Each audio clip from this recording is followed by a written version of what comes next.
Olá, pessoal, tudo bem? Hoje nós vamos falar sobre os Estados Unidos no século XIX e eu vou apontar aqui alguns tópicos que nós iremos discutir nessa aula. Dentro dessa aula, né, nós vamos falar sobre o avanço rumo ao Oeste, posteriormente a Guerra de Secessão, que foi em 1861 até 1865, e para finalizar, vamos falar sobre as permanências das questões raciais pós-escravidão, né? Então, vamos dar início. É importante a gente perceber, né, que durante o século XIX, os Estados Unidos ele estava passando por um processo de desenvolvimento econômico e de expansão territorial, né? E isso fez com que ele incorporasse vários territórios que estavam ao oeste do rio Mississippi, que é um rio muito famoso lá nos Estados Unidos.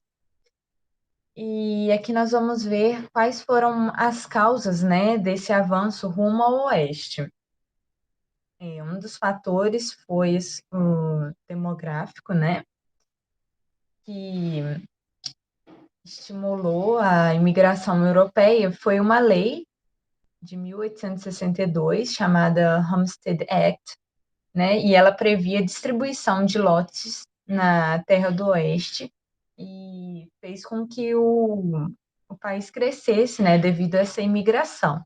Então, dentro desses fatores demográficos, tem essa lei, né, que acabava dando terras e as pessoas vinham em busca de uma nova vida, de novas oportunidades, e acabou que houve esse aumento da imigração para os Estados Unidos. Também teve os fatores econômicos, né? Que eles tinham interesse em anexar as terras para ter mais agricultura, pecuária, mineração. E esse próprio processo de ocupação do território fez com que houvesse criação, né, para incorporar essas demandas econômicas. Então, foram construídas diversas ferrovias, tiveram produções de armas e munições, né? Porque como ainda era uma terra que, assim, não estava sendo habitada por esses imigrantes, pelos europeus, ainda havia muita presença de povos nativos dos Estados Unidos. Então, por que eles fabricavam essas armas e essas munições?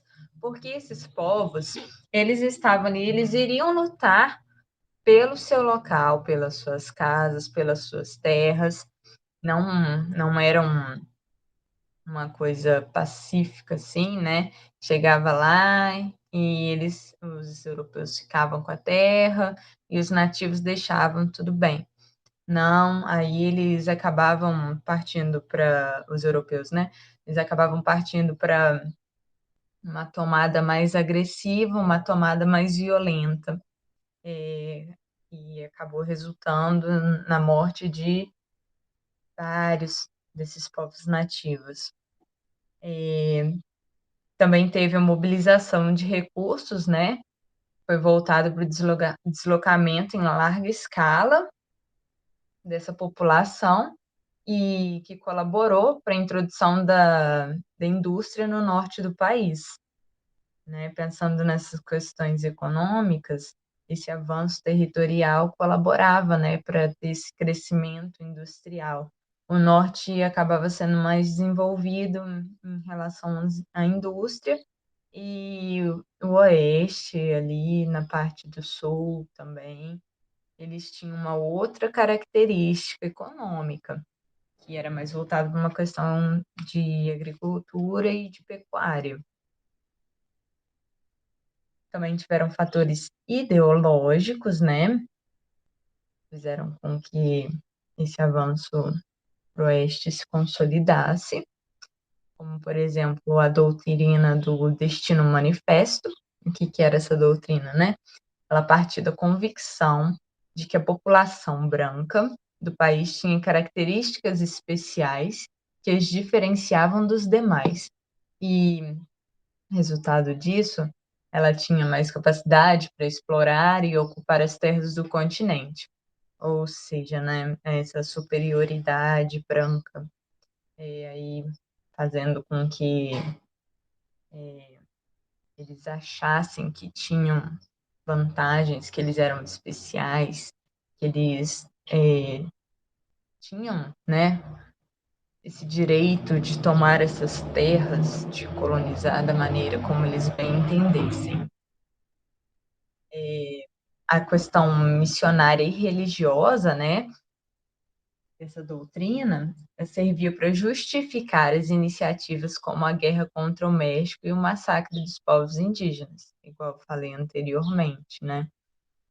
Inclusive, uma parte aqui do mapa, essa parte aqui de baixo, onde fica ali o Texas, por aí assim, foi uma região de muitas guerras, né? Que antigamente ela era um território do México, né? E os Estados Unidos acabou incorporando para o seu território. Ou seja, essas questões ideológicas foram marcadas por muita violência e por muitas guerras, né? Fundamentadas dentro dessa doutrina. Essa é uma doutrina muito excludente, né? E que colaborou para o surgimento de diversas organizações de cunhos racistas, né, que vieram surgir posteriormente, tendo como base, né, essa superioridade branca, essa eugenia, né, e isso acabou sendo um problema muito sério nos Estados Unidos e que até atualmente a gente pode ver reflexos disso, né, ver como a distribuição dessa sociedade é feita, como que é feito questão econômica, dentro das cidades também, eh, cada um desses povos tem seus lugares dentro da cidade, parece que não é uma coisa muito miscigenada, igual aqui no Brasil, né, e tudo isso a gente pode perceber que vem lá de trás, né, respaldados dentro dessa doutrina.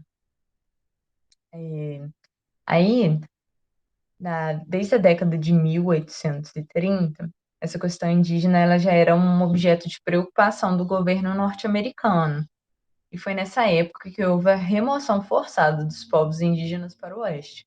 Então, pegaram esses povos, né, que estavam espalhados dentro desse país e foram empurrando eles para o oeste. Claro que não foi algo pacífico, muitos resistiram, né?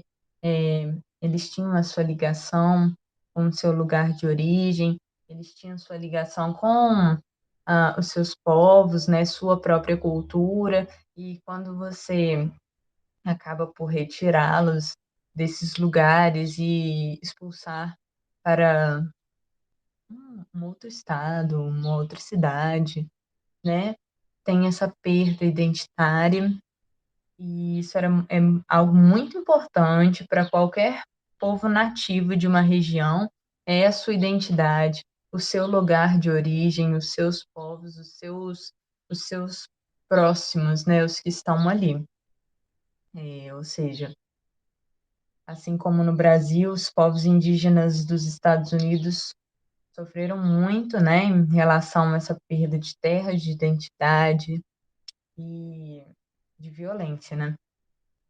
E foi por meio de guerras, acordos diplomáticos e compra de territórios que os Estados Unidos foram progressivamente adquirindo sua atual formação geográfica. Sim, os Estados Unidos, nessa parte de baixo do mapa ali, ó, ali no Texas, por ali assim, eles compraram as terras para poder anexar dentro de seus territórios. Teve conquista, mas teve compra também de territórios para que eles tivessem um, um, um território maior, um território mais poderoso, que tivesse esse poderio dentro dessa fronteira com o México.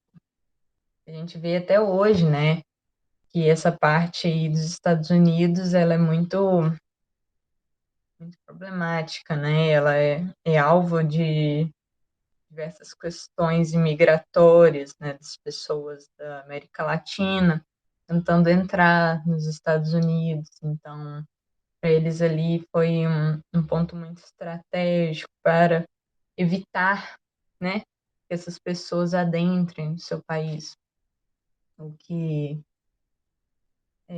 o que acaba sendo muito triste, né, porque essas pessoas querem uma oportunidade de vida e essas outras pessoas dos Estados Unidos que vêm para defender e que são contra tudo isso, elas não compreendem que essa terra da qual eles estão também não é deles. Originalmente, ela pertencia aos povos que já estavam ali antes. Mas são discussões complexas e que envolve muita política, economia, envolve muitos problemas, né?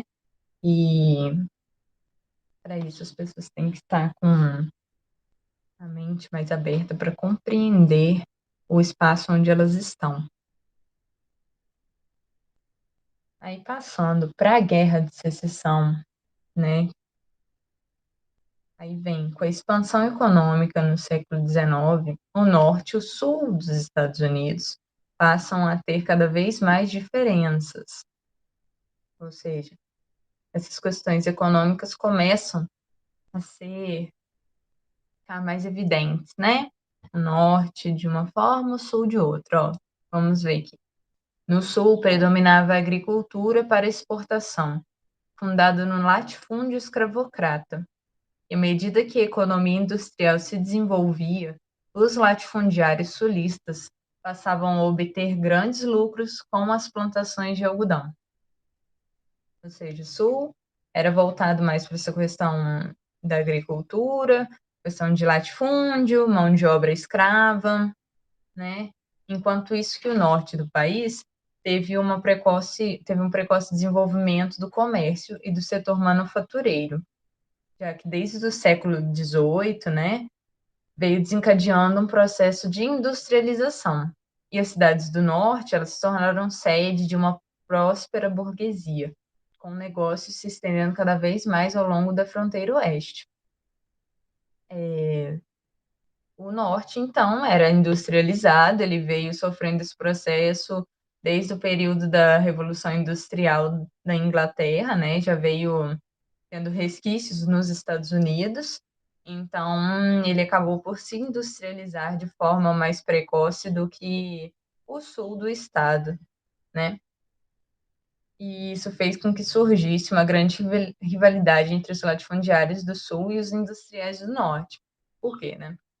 Os industriais, eles queriam, né, que esse processo fosse para todos os cantos do país, enquanto que os latifundiários não aceitavam, eles percebiam que era um bom negócio para eles continuarem dentro dessa economia, né, latifundiária, e para eles era algo vantajoso, inclusive em relação à mão de obra escravocrata, para eles era menos um gasto, né, enquanto que os industriais, eles já pregavam essa mão de obra trabalhista, né, esse pagamento pela sua força de trabalho, né, tudo mais. Ou seja, eram ideais completamente diferentes. O norte ele buscava ampliar o processo de industrialização, o que só seria possível, né, pela adoção do protecionismo alfandegário, e as políticas nortistas elas estavam cada vez mais voltadas para o abolicionismo. À medida que o movimento se ampliava mundialmente, o trabalho livre era adotado em larga escala. Foi o que eu falei antes, né? Para ter essa industrialização em todo o país, seria necessário, né, essa adoção desse protecionismo alfandegário, que era um problema porque os latifundiários do Sul, eles não concordavam com isso. Inclusive, né, em, a, os nortistas, eles percebiam essa, esse processo de abolição da escravidão, né, ocorrendo por todo mundo, então eles também queriam se inteirar disso, queriam que isso chegasse dentro do país deles e que o trabalho começasse a ser livre, né? O que para eles seria benéfico as pessoas estarem trabalhando dentro das indústrias para um processo de maior urbanização, industrialização e desenvolvimento do país. Enquanto isso, o Sul, ele não era apenas ele não defendia somente a manutenção do escravismo, né?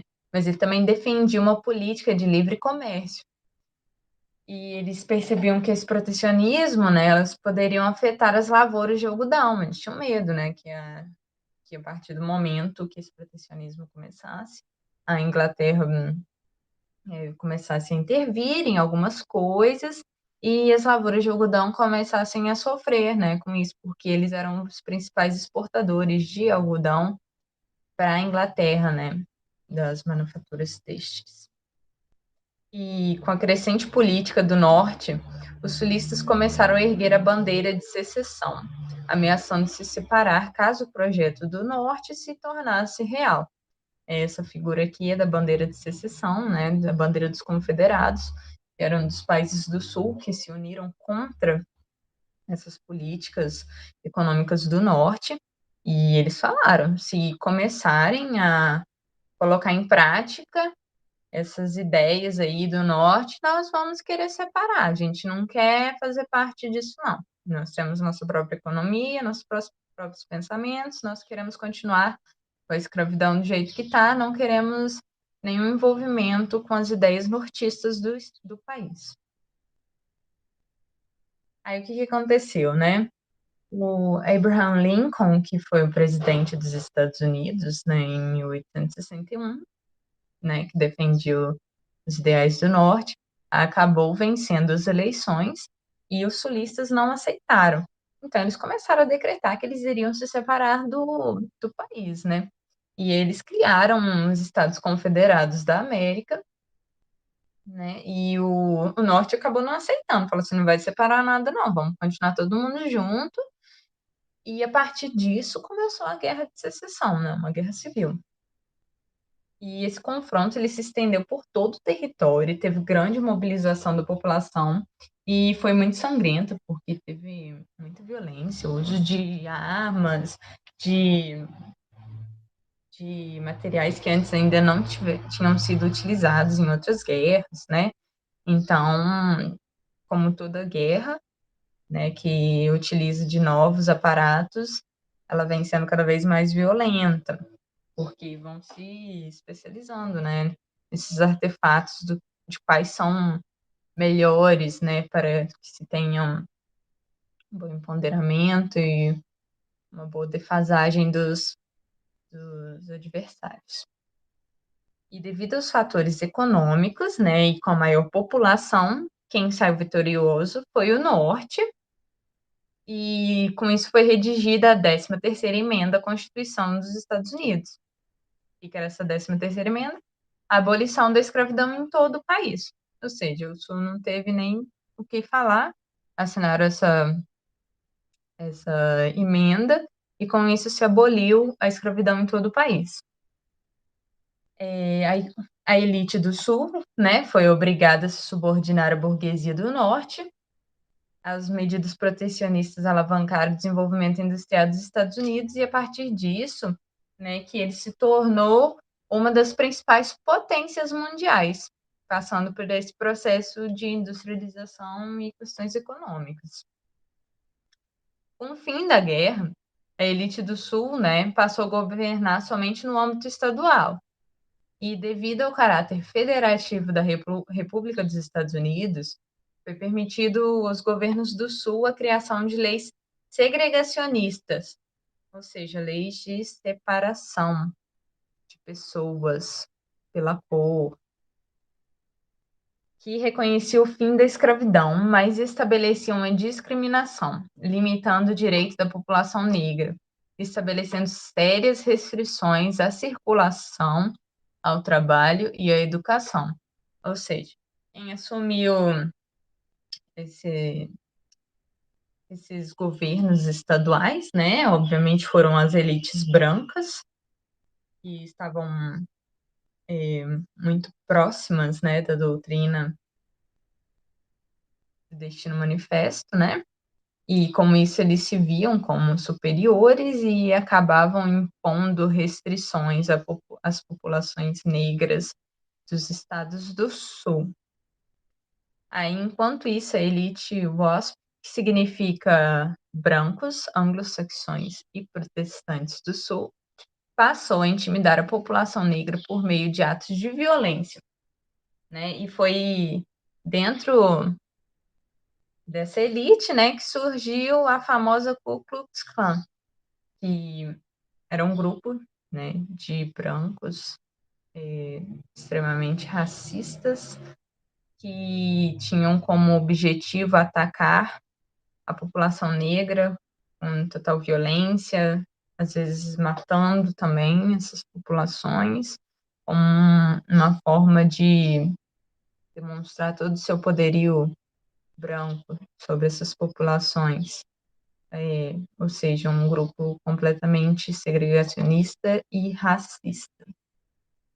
E foi somente nas décadas de 1950 e 1960, né, 100 anos depois do fim da Guerra de Secessão, que começou, né, um lento processo de luta contra a segregação racial no sul dos Estados Unidos, ficou conhecido como Movimento pelos Direitos Civis. E dentro disso, né, tem Martin Luther King, tem o Malcolm X, tem os Panteras Negras que estavam ali frente a esses movimentos, né, lutando contra essas questões segregacionistas, contra o preconceito e tentando cada vez validar, né, ainda mais o movimento negro e proteger os seus, né, inseri-los dentro dessa sociedade, fazer com que eles também tivessem oportunidades e principalmente tivessem oportunidade de continuar vivendo. Mas isso daqui é uma temática para mais para frente, né? Por hoje é isso. Essa foi um pouco da história dos Estados Unidos no século XIX, né, compreendendo sobre esse avanço rumo ao oeste, a Guerra de Secessão, e percebendo essas questões racistas que ficaram mesmo após a abolição da escravidão nos Estados Unidos. Espero que vocês tenham entendido. Caso vocês tenham alguma dúvida, podem vir me perguntar. Estou aberta para poder ajudá-los com uma matéria de história. E até o nosso próximo encontro. Tchau para você.